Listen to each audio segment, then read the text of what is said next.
Hello friend, मैं नवनीत एक बार फिर से आपको स्वागत करता हूं मेरे YouTube channel medicine and biology में। फ्रेंड, टाडालाफिल को लेकर एक बहुत ज़्यादा मिसकंसेप्शन है कि टाडालाफिल को लेने के बाद टाइमिंग पर भी अच्छा खासा इंप्रूवमेंट देखने को मिलता है और साथ ही साथ स्टेमिना में भी काफ़ी अच्छा इंप्रूवमेंट देखने को मिलता है। तो इसी टाडालाफिल को लेकर आज हम डिटेल में बात करेंगे कि टाडालाफिल से क्या स्टेमिना और टाइमिंग पर भी असर पड़ता है, और टाडालाफिल की डोज क्या होती है, कितने डोज से स्टार्ट करना चाहिए, हफ्ते में या पर डे कितनी गोली इसकी ले सकते हैं, क्या साइड इफेक्ट होते हैं, किन लोगों को नहीं लेना चाहिए।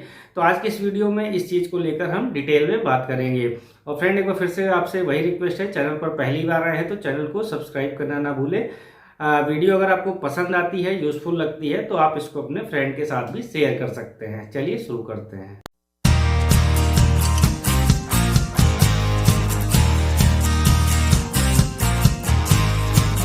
बहुत सारे ऐसे लोग जो कि टाडालाफिल का इस्तेमाल अपनी स्टेमिना और टाइमिंग को बढ़ाने के लिए करते हैं, उन लोगों को मैं ये बताना चाहता हूँ कि टाडालाफिल जो है वो PDE5 इनहिबिटर्स कैटेगरी की मेडिसिन होती है, यानी फास्फोडाइस्ट्रेज इनहिबिटर्स। तो बेसिकली ये जब मेडिसिन को इस्तेमाल करता है तो टाइमिंग पे इफेक्ट नहीं आता, ना तो उसका स्टेमिना बढ़ता है, बल्कि PDE5 इनहिबिटर्स का मतलब ये होता है कि जब इस गोली को लेते हैं तो ये जो है बॉडी में नाइट्रिक ऑक्साइड के प्रोडक्शन को बढ़ा देता है। और नाइट्रिक ऑक्साइड जो होता है ये वैसोडाइलेशन की तरह काम करता है। वैसोडाइलेशन का मतलब क्या होता है, आपने गोली ली, नाइट्रिक ऑक्साइड का प्रोडक्शन बढ़ा, तो आपकी जो ब्लड वेसल्स हैं, जो नसें हैं, जो आर्टरीज हैं, जो वेसल्स हैं, वो जो है डायलेट करती हैं। मतलब अगर कम चौड़ी है तो और चौड़ी हो जाती हैं।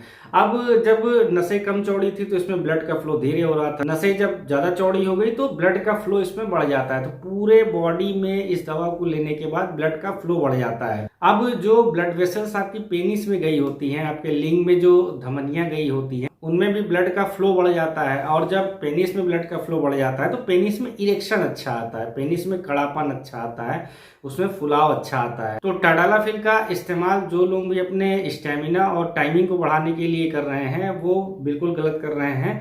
इसका कोई इफेक्ट नहीं आता। टाडालाफिल को लेने के बाद जो है आपको इरेक्शन अच्छा आएगा। अब दूसरा जो सबसे बड़ा सवाल ये होता है कि टाडालाफिल जो है अगर हम पहली बार इस्तेमाल कर रहे हैं तो किस डोज से इस्तेमाल करना चाहिए। तो टाडालाफिल अगर मार्केट में देखेंगे तो उसकी जो स्ट्रेंथ अवेलेबल है मार्केट में वो 2.5 mg में आती है, 5 mg में आती है, 10 mg में आती है, 20 mg में आती है। बहुत सारे लोगों को ऐसा लगता है कि वो अगर 20 mg का इस्तेमाल करेंगे तो ज़्यादा अच्छा इरेक्शन आएगा, पर हकीकत में ऐसा नहीं होता है। अगर आप पहली बार टाडालाफिल का इस्तेमाल कर रहे हैं तो आप 2.5 mg से ही टाडालाफिल स्टार्ट करिए। 2.5 mg का भी उतना ही असर आएगा जितना कि 20 mg का आता है। एलोपैथी मेडिसिन में हमेशा ये कहा जाता है कि आप कोई भी मेडिसिन लोवेस्ट डोज में और लोवेस्ट फ्रीक्वेंसी पे स्टार्ट करिए। टाडालाफिल की जो लोवेस्ट डोज है वो 2.5 mg है, तो आपको 2.5 mg से स्टार्ट करना होगा। और दूसरी बात यह है कि एक समय ऐसा आएगा जब 2.5 mg आपके ऊपर काम करना बंद कर देगी तो आप 5 mg पे जाओगे, फिर 5 mg से 10 mg और फिर 20 mg पे आपको शिफ्ट होना पड़ेगा। अब ड्यूरेशन की भी बात कर लेते हैं। बहुत सारे लोग कहते हैं कि एक दिन में इसकी कितनी गोली ले सकते हैं, या हफ्ते में कितनी गोली ले सकते हैं, महीने में कितनी गोली ले सकते हैं। तो जिन लोगों को कोई प्रॉब्लम नहीं है उन लोगों को तो मैं यही एडवाइस करूंगा कि आपको किसी भी तरह की मेडिसिन का इस्तेमाल नहीं करना चाहिए परफॉर्मेंस के लिए। बट अगर आपको पता है कि आपके पेनिस में सही से इरेक्शन नहीं आता, उसमें सही से तनाव नहीं आता, तो आप इस मेडिसिन का इस्तेमाल कर सकते हैं।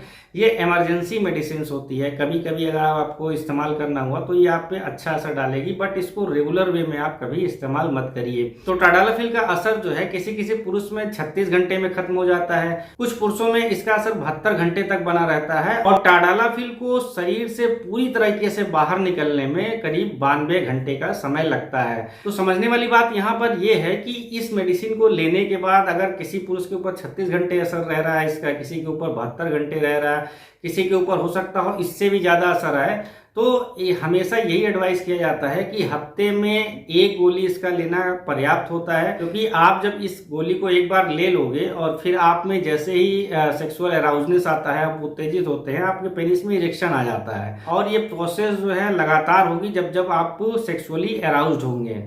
तो इसीलिए इसको वीकली टैबलेट या प्यार वाली गोली भी बोलते हैं। और अगर बहुत ज्यादा आपको लग रहा है कि नहीं मुझे और लेना चाहिए, तो हफ्ते में केवल 2 गोली से ज़्यादा इसका इस्तेमाल नहीं करना है। टाडालाफिल को लेकर एक और बहुत ज़्यादा सवाल लोग पूछते हैं कि टाडालाफिल का इस्तेमाल लगातार करने से क्या इनफर्टिलिटी की शिकायत हो सकती है। टाडालाफिल जो है उसका इनफर्टिलिटी से कोई लेना देना नहीं होता, क्योंकि टाडालाफिल क्या करती है, आपकी जो ब्लड वेसल्स होती हैं, जो नसें होती हैं, उनको डायलेट कर देती है, उनको चौड़ा कर देती है, तो ब्लड का फ्लो बढ़ जाता है। तो इससे आपकी फर्टिलिटी का कोई लेना देना नहीं होता। क्या टाडालाफिल का इस्तेमाल महिलाओं के ऊपर भी कर सकते हैं? तो महिलाओं के ऊपर इसका इस्तेमाल नहीं करना चाहिए, क्योंकि महिला के ऊपर इसका कोई असर नहीं होगा। टाडालाफिल का अप्रूवल केवल 3 चीजों में है। पहला जो सबसे ज्यादा इस्तेमाल किया जाता है वो है इरेक्शन के पर्पज से, यानी कि इसको लेने के बाद अच्छा इरेक्शन आए।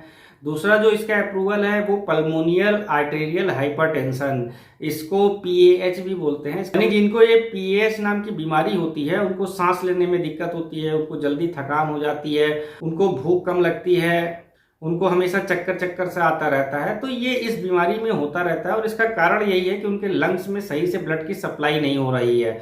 तो जब इस दवा का इस्तेमाल करते हैं तो ब्लड वेसल्स जो होती है वो चौड़ी हो जाती हैं, डायलेट हो जाती हैं, तो लंग्स में भी ब्लड की प्रॉपर सप्लाई जाने लगती है, जिससे कि पीएएच वाली जो बीमारी होता है उसमें काफ़ी ज़्यादा राहत हो जाती है। और तीसरा इसका सबसे बड़ा इस्तेमाल जो होता है वो प्रोस्टेट इनलार्जमेंट में होता है। यही 3 इंडिकेशन है जिसमें टाडालाफिल के यूज को अप्रूव्ड किया गया है। जिन लोगों को लो बीपी की प्रॉब्लम है, क्या वो लोग टाडालाफिल का इस्तेमाल कर सकते हैं? लो बीपी वाले लोगों को टाडालाफिल का इस्तेमाल करने से मना किया जाता है, क्योंकि टाडालाफिल का इस्तेमाल करने से भी ब्लड प्रेशर लो होता है, और ऑलरेडी किसी को अगर लो ब्लड प्रेशर की प्रॉब्लम है तो हो सकता है उसको चक्कर आ जाए।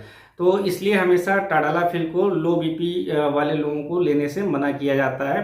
क्या अल्कोहल के साथ में टाडालाफिल का इस्तेमाल कर सकते हैं? अल्कोहल के साथ भी सेम कंडीशन है कि अल्कोहल लेने के बाद ड्राउजनेस की प्रॉब्लम होती है, और टाडालाफिल लेने के बाद भी लो बीपी की प्रॉब्लम होती है। तो ऐसे में सिनर्जिस्टिक इफेक्ट आ जाता है, तो हो सकता हो कि व्यक्ति को चक्कर आ जाए या व्यक्ति अचानक से गिर पड़े। तो अल्कोहल के साथ में लेने से टाडालाफिल को मना किया जाता है। अगर आपको अल्कोहल लेना है तो टाडालाफिल लेने के 1 घंटे पहले या 1 घंटे बाद में आप अल्कोहल ले सकते हैं। अब टाडालाफिल के कौन से ब्रांड मार्केट में अवेलेबल है? तो इसके जो सबसे बड़े 2 ब्रांड है, उसको मेगालिस या सिएलिस नाम से जाना जाता है, पर इसके अलावा हजारों ब्रांड मार्केट में अवेलेबल हैं जिसके अंदर टाडालाफिल पाया जाता है। जैसे टेजल नाम की एक मेडिसिन आती है, इसके अंदर भी टाडालाफिल पाया जाता है। या जिस भी मेडिसिन के अंदर आप टाडालाफिल देखिए, आप समझ जाइए कि ये इरेक्शन वाली मेडिसिन है, ये आपकी टाइमिंग और स्टेमिना को नहीं बढ़ाएगी। अब कई सारे लोग कंप्लेन करते हैं कि शुरू में जब मैं टाडालाफिल का इस्तेमाल कर रहा था तो उसका अच्छा इफेक्ट आ रहा है, लेकिन जैसे जैसे समय बीतता गया अब मेरे ऊपर टाडालाफिल जो है वो असर नहीं करती है।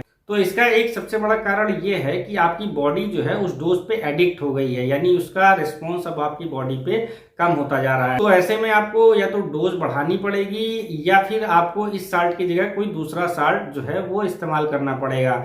या बहुत सारे डॉक्टर एक तरह की और भी प्रैक्टिस करते हैं, वो फिर टाडालाफिल के साथ में विटामिन डी आपके रूटीन में ऐड कर देते हैं, या फिर वो टेस्टोस्टेरोन जो बूस्टर आते हैं वो आपकी डोज में ऐड कर देते हैं, या फिर वो पी शॉट थेरेपी का इस्तेमाल आपको करने के लिए कहते हैं, या फिर वो एडवाइस करते हैं कि आप कीगल एक्सरसाइज शुरू करिए, आप अपने खाने पीने की चीज़ें जो है वो अच्छे करिए, बाहर की जंक फूड को कम करें, आप पेनाइल मसाज का इस्तेमाल कर सकते हैं। तो ये बहुत सारी ऐसी चीज़ें हैं जिनको आप अगर अपने डेली रूटीन में ऐड कर लेंगे तो फिर आपको इरेक्टाइल डिस्फंक्शन की प्रॉब्लम में काफ़ी ज़्यादा रिलीफ देखने को मिलेगा।